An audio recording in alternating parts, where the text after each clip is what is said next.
was just toast after that. It actually cracked the block, broke a bunch of pistons, bent the valves.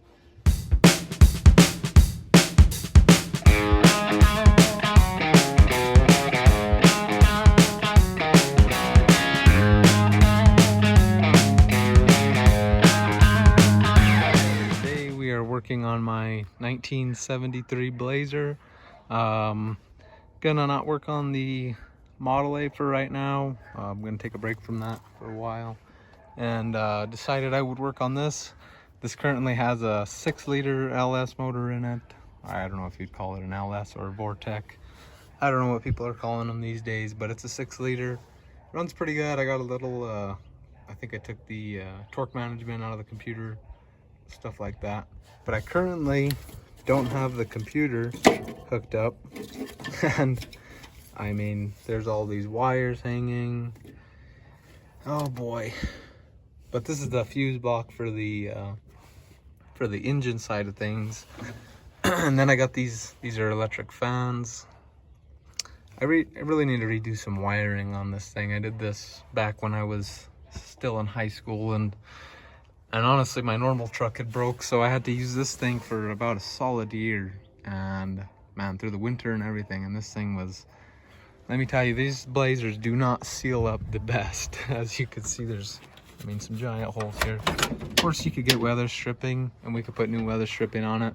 But in case you guys are wondering, this is a 1973, so it is a full removable top.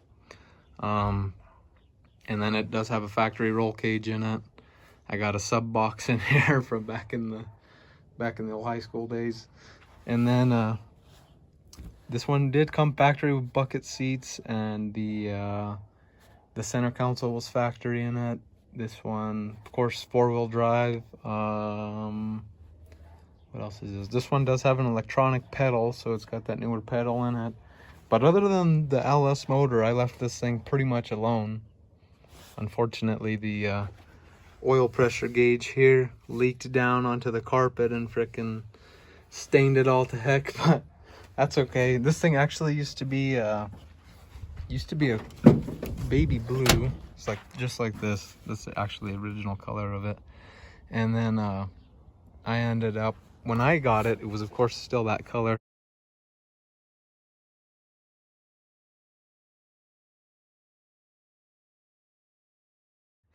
And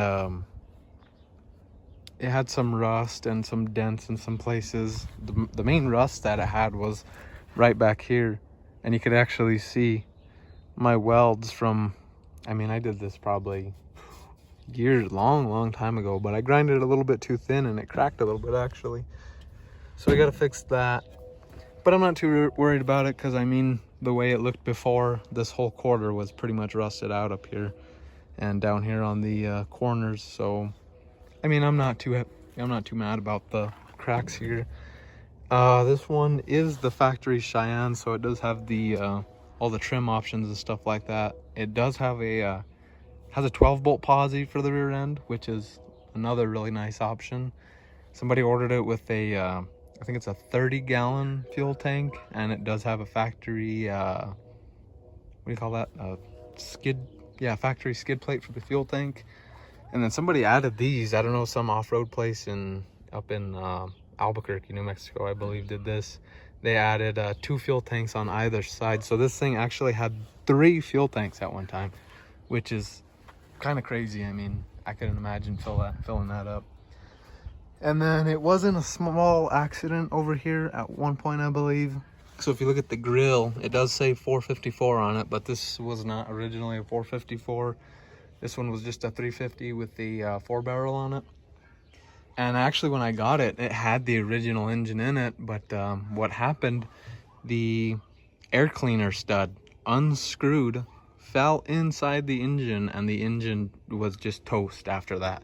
It actually cracked the block, broke a bunch of pistons, bent the valves, just totaled the engine. So I actually went through, I found a different small block. I found a different 350, and I started cleaning that one. It was a standard bore block. Started cleaning that one, and it had a giant crack in it. And at this point, my dad actually had this 6-liter laying around, And he's like, man, you just need to put that thing in there and quit messing around with the small blocks and stuff like that. And at the time, I was a little bit iffy on it. Kind of wanted to keep it a small block. You know, I was just kind of more about it at the time.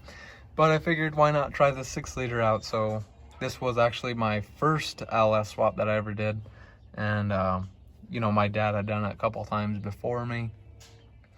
A bunch of times before me, actually. But this was my first time doing it. So he helped me out a little bit. And then he kind of just let me loose and figure it out. So there was a couple things I had fought with. You know, everything went pretty smoothly, you know, with all the aftermarket parts available and everything like that. The only thing I had issues with was this, the control box for the throttle.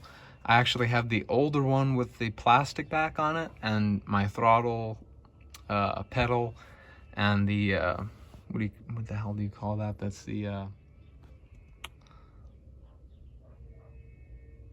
I don't know, I'm drawing a blank on that one.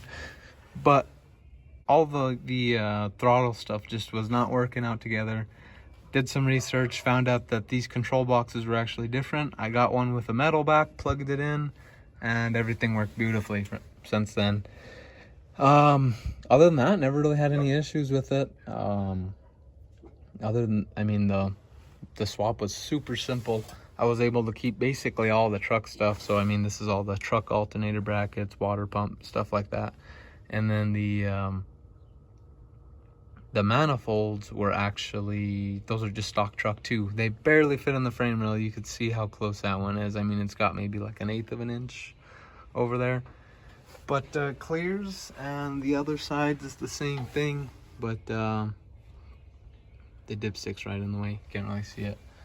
But yeah, I guess that's about it for right now. What I want to do, guys, is I gotta get the computer. I'm actually borrowing it for something else at the moment, so I gotta go get the computer back out of that, and then I gotta get these relays, fuel pump, and then I think it's the computer power that takes that other relay. So we're gonna go ahead and get the computer and stuff right back in here. Okay, guys, I got the computer in here.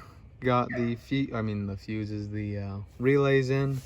I got me a battery. Don't judge how everything's hooked up, I know. And we're gonna see if this thing will start up. We'll come over here, open the old door. And oh, I forgot the keys. Kind of need those. Okay, guys, I got the keys. Now we're gonna see if it's gonna start. Got to get in here. And yes, the OBD2 plug is just hanging there. But it is what it is. Let's see. I think it's these ones. Okay.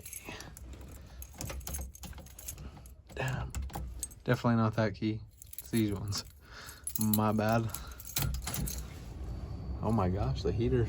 The heater works somewhat.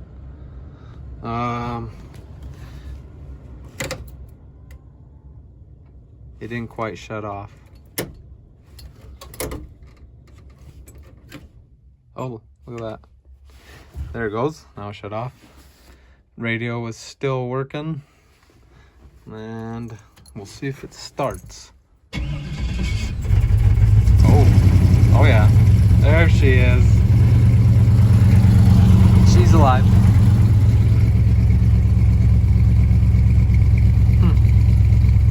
Radio went dead for a second. Man, it is so dusty in here. Look at that. That is insane. That's okay though, we could get it cleaned out. I used to have it pretty nice in here at one point when I was actually driving it every day. But it's unfortunately been sitting for a while and it got dusty. The engine cover is just sitting there. The back trim, I always had that massive dent in it, so I didn't put it back, but I kind of need to, even with the dent. And I guess we'll let this thing warm up for a minute. See if all the lights still work. Oh yeah, turn signal. Other turn signal's working. That's good. I wonder if it has gear. Let's see. Oh, there it goes. Definitely low on transmission fluid. Oh yeah, It moves. See that?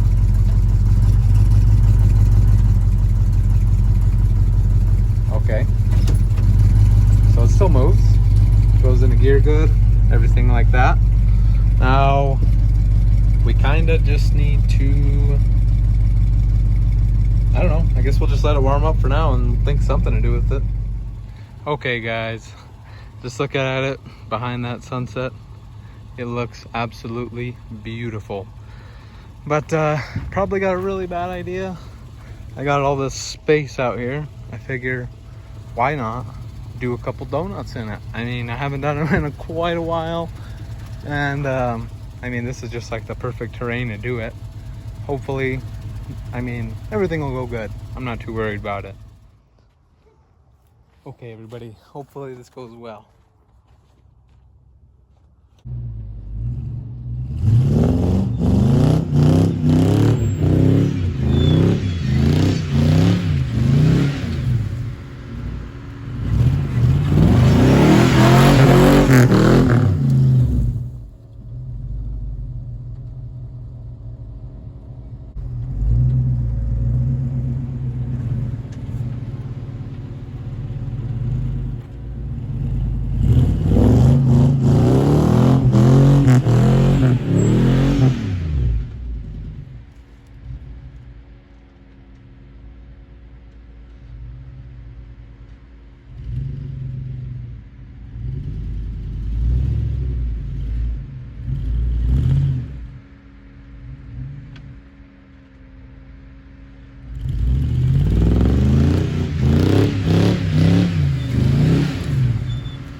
All right, guys, that went surprisingly well. That thing did great.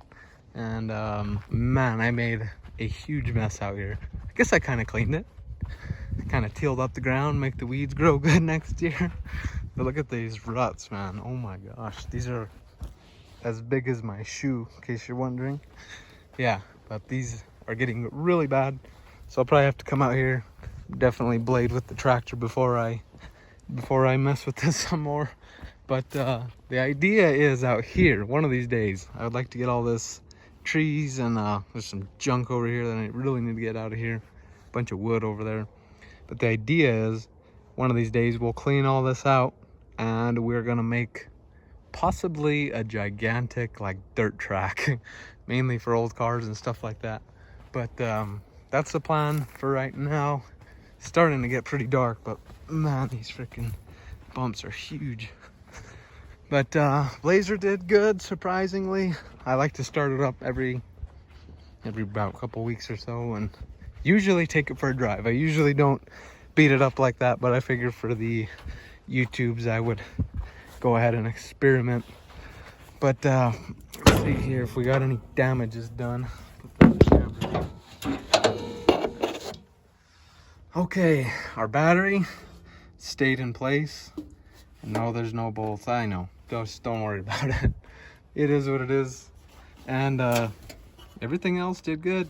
It didn't overheat, anything like that. These fans are extremely loud, so I had to wait a little while before I could even film, because you can't really even hear much over the fans. But the sub box survived somehow. And all my, I have to put the radio to the side to put it in. So I had it, is not in 4-wheel drive, but it was in 4. So it's in 4 low with the front hubs unlocked. So we're actually running 2-wheel drive low. And you can actually rip this thing when it's like that. And the posi definitely helps with the donuts and stuff like that. And I've been really wanting to introduce this thing for some time now. And